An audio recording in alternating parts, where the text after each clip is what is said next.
should be chiefly about getting computers to do things humans do easily and without thinking, such as seeing and talking, driving and manipulating objects, as well as planning our everyday lives.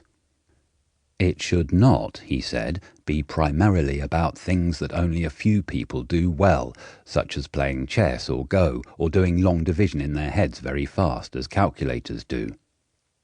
But Michi thought chess was a key capacity of the human mind, and that it should be at the core of AI.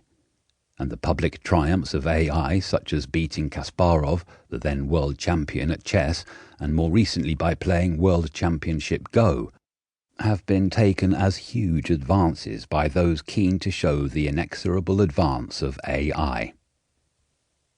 But I shall take McCarthy's version as the working definition of AI for this book. There can, then, be disputes about exactly what AI covers, as we shall see. I shall take a wide view in this book and try to give a quick and painless introduction to its history, achievements and aims, immediate and ultimate. The history is important because although AI now seems everywhere, at least according to newspapers and media, and is pressing upon every human's skill, it has actually been around for a long time and has lapped up around us very slowly.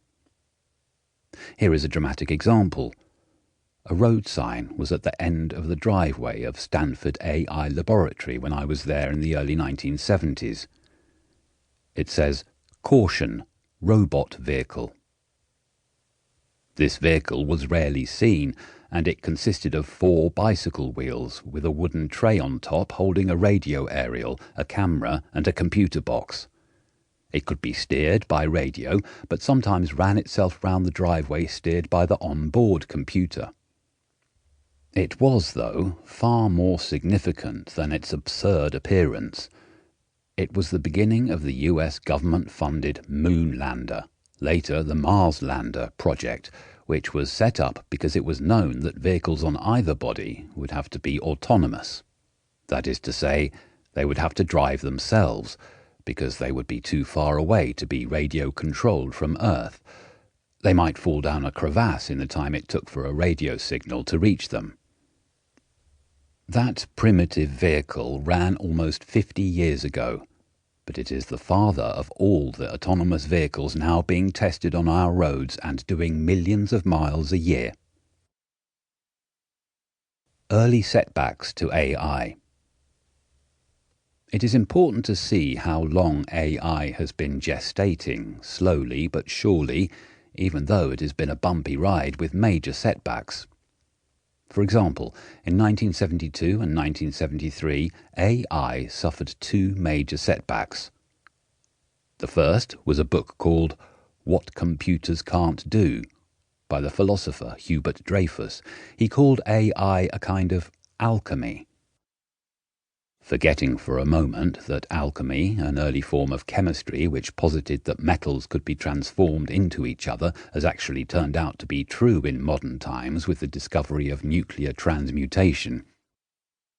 Dreyfus's central point was that humans grew up, learning as they did so, and only creatures that did that could really understand as we do, that is to say, be true AI.